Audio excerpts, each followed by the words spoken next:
Welcome to legend TV. నేను మే అనిల్. మనమైతే Secunderabad parliament నియోజకవర్గంలో అయితే ఉన్నాము. ఇక్కడైతే కిషన్ రెడ్డి బీజేపీ నుండి అయితే ఉన్నారు, బీఆర్ఎస్ నుండి పద్మారావు గౌడ్ అయితే ఉన్నారు, కాంగ్రెస్ నుండి ఇంకా టికెట్ అయితే ఇంకా కన్ఫర్మ్ కాలేదు. కొద్దిగా అయోమయంలో ఉన్నట్టు కూడా కనిపిస్తూ ఉంది. ఎందుకంటే దానం నాగేందర్ ఈ పార్టీ కండువ కూడా మార్చినప్పటికీ కూడా ఆయనకు టికెట్ రాకపోవడం, ఇంకా కొత్త అభ్యర్థి కోసం అయితే చూస్తూ ఉన్నారు.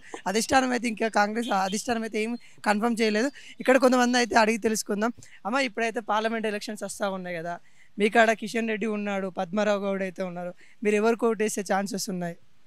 నాకు సొంత ఇల్లు లేదు, కిరాయి ఇల్లు ఉంది. ఇప్పుడు రేవంత్ రెడ్డి ఇండ్లు ఇస్తా అంటుండు. ఇన్ని రోజులు పద్మారావు ఇస్తా కేసీఆర్ ఇస్తా అన్నాడు, ఇవ్వలేదు. మేము ముందుగానే గరీబ్ వాళ్ళము, పూట లేకపోతే ఇక రోజు ఇట్లా పూల వ్యాపారం చేసుకొని ఆ పూట తెచ్చుకొని వండుకొని తినేటోళ్ళం మేము. మాకు ఇల్లు లేదు, కిరాయిలు కట్టాలంటే మా అవుతుంది అయితలేదు కూడా. వేల కిరాయిలు ఇది దంద చేసి ఆ కిరాయిలకే కట్టడవుతుంది. మాకు ఎవరు ఇండ్లు సొంత ఇండ్లు కన్ఫామ్ కానీ ఇచ్చిరనుకో వాళ్ళకే మా ఓటు. అంటే ఇప్పుడు ఓట్ల ముంగడ వస్తారు, ఇప్పుడు రేపో మాపో వస్తారు మీ కాడికి వచ్చి చెప్తారు ఇస్తామమ్మా అని చెప్తారు. గతంలో చెప్పారు, మరి ఇప్పుడు చెప్పారు, మరి మీరు ఎవరు నమ్ముతారు అంటారు కదా. మీరు గెలిచినాక ఇవ్వకపోతే మా చెప్పులు తీసుకొచ్చి మీకు దండలు ఎక్కేస్తామంటాం. ఇవ్వకపోతే గెలిచినాక ఇవ్వకపోతే ఇంతకుముందు మమ్మల్ని కేసీఆర్ మోసం చేసిండు, ఇండ్లు ఇస్తాను ఇవ్వలేదు.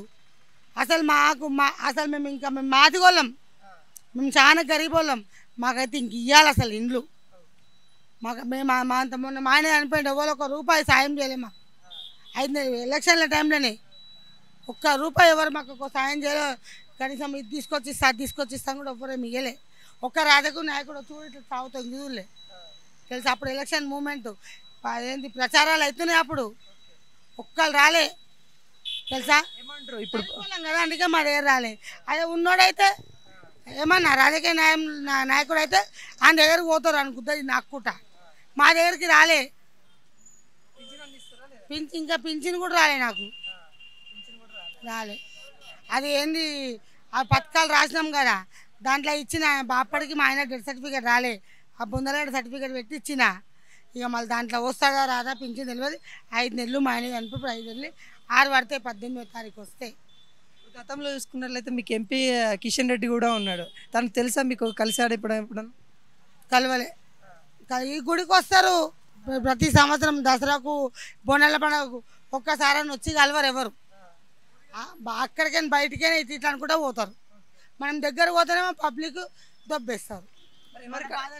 ఎవరికి అంటున్నాం మరి లాస్ట్కి ఎవరికి ఓటేస్తాను? మాకు ఎవరు సొంత ఇండ్లు మాకు ఇస్తారో మేము వాళ్ళకి పక్కా ఓటేస్తాం. అంటే మీకు ఎవరి మీద నమ్మకం ఉంది? పద్మారావు గౌడ్ మీద నమ్మకం ఉందా, కిషన్ రెడ్డి మీద నమ్మకం ఉందా?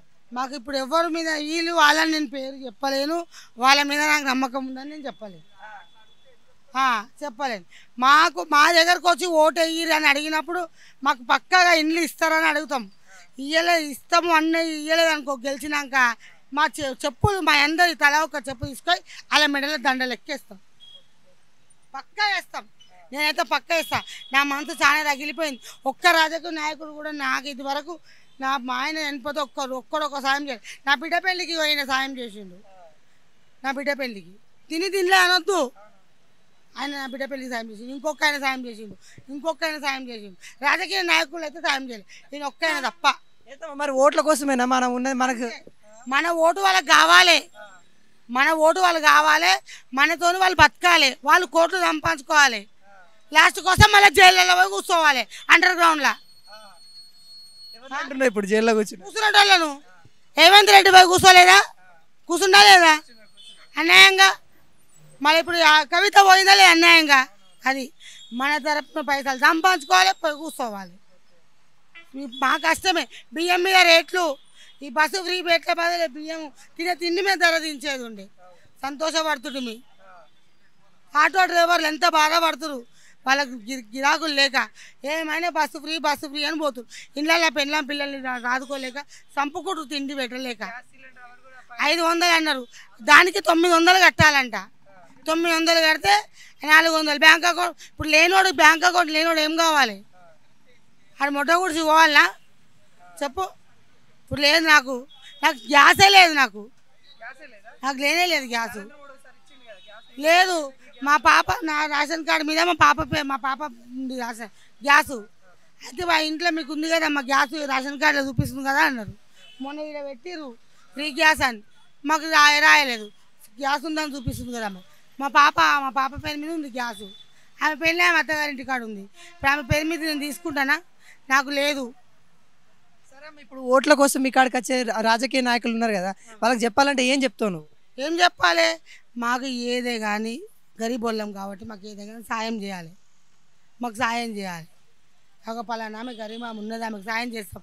మాకు లాక్డౌన్లో కూడా ఎవ్వడో ఒక రూపాయి ఇవ్వలే, ఎవ్వడో 10 కిలో బియ్యం ఇవ్వలే. సాయిబాబా సార్ అన్నాడు, ఆయన ఏ రాజకీయ నాయకుడు కాదు, మొన్న దిగింది వచ్చిండు కాంగ్రెస్లకు.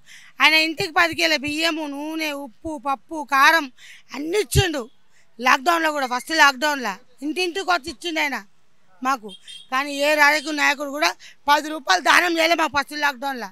మన్ను బుక్కినాం మేము, మన్ను అట్లా బతికినాం మేము, తెలుసా అన్న. ఇప్పుడు సికింద్రాబాద్లో చూసుకున్నట్లయితే పార్లమెంట్ ఎలక్షన్స్ బీజేపీ నుండి కిషన్ రెడ్డి గారు అయితే ఉన్నారు, బీఆర్ఎస్ నుండి అయితే మనకైతే పద్మారావు గౌడ్ అయితే ఉన్నారు. ఎవరు గెలిచే ఛాన్సెస్ ఉన్నాయి? ఎట్లా ఉండదు? పద్మారావు ఎందుకన్నా? ఇక్కడ ఉంటాడు, కలిసాడు పోతాడు, అందరికి మంచిగా చూస్తాడు, మంచిగా మాట్లాడతాడు. ఆయన ఎక్కడ ఉంటాడు మనకు తెలియదు, ఎక్కడ ఉంటే మనం అదే మాట్లాడాలి కదా. కిషన్ రెడ్డి గారు గతంలో అయితే మీకు ఎంపీగా ఉన్నారు, తను వచ్చి కలిసారా మిమ్మల్ని? ముఖమే కనబడాడు. మా తిరిగి పద్మారావు ఈయన ఉంటాడు, ఆఫీస్ ఈయన ఉంది, ఇల్లు ఇక్కడనే ఉంది, మనకు కనబడతాడు, మంచిగా మాట్లాడతాడు, అందరితో కంచి వెలిసి ఉంటాడు. మంచోడు చాలా మంచోడు, ఆయననే వస్తాడు. తను ఇప్పుడు ఎమ్మెల్యేగా అయితే ఉన్నాడు, మళ్ళీ ఎంపీగా అయితే పోటీ చేస్తా ఉన్నాడు కదా. పక్కా చేస్తాడు, చాలా మంచి వ్యక్తి. వ్యక్తిత్వం ఇలా అంటే ఏం చెప్తారు? అందరితో మంచి మాట్లాడతాడు, మంచి చేస్తాడు అన్న. అంటే అర్థం కాలేదు. అంటే ధనిక భేదం అని వ్యక్తం చూపిస్తాడా? మంచి మాట్లాడు, మంచి అందరితో మంచి కలిసి మెలిసి ఉంటాడు, అందరితో మంచిగా ఉంటాడు. కిషన్ రెడ్డి గారు ఇంతవరకు చూడలే కదా, వస్తే కదా చూడనీకి. ఎక్కడున్నాడు? బయట పోతాడేమో, మనకి ఏం ఎరక. ఇప్పుడు ఆయన వస్తాడు, మన ఏరియాలో ఉంటాడు, మనకి ఎరక. అన్న, సికింద్రాబాద్ పార్లమెంట్ ఇప్పుడు చూసుకున్నట్లయితే కిషన్ రెడ్డి సిట్టింగ్ ఎంపీగా ఉన్నారు, పద్మారావు గౌడ్ అయితే మళ్ళీ బీఆర్ఎస్ నుండి అయితే పోటీ చేయడం అయితే, కాంగ్రెస్ ఇంకా అభ్యర్థిని అయితే ప్రకటించలేదు. ఇక్కడ పోటీ ఏ విధంగా ఉండబోతా ఉంది? ఎవరి మధ్యలో పోటీ ఉండబోతా ఉంది? కేవలం భారతీయ జనతా పార్టీ కిషన్ రెడ్డి గారు కైవసం చేసుకుంటారు సికింద్రాబాద్. ఇది ఏ ప్రాంతానికో కులానికో జరిగే ఎన్నికలు కాదు, ఇది దేశ రక్షణ కోసం జరిగే ఎన్నికలు.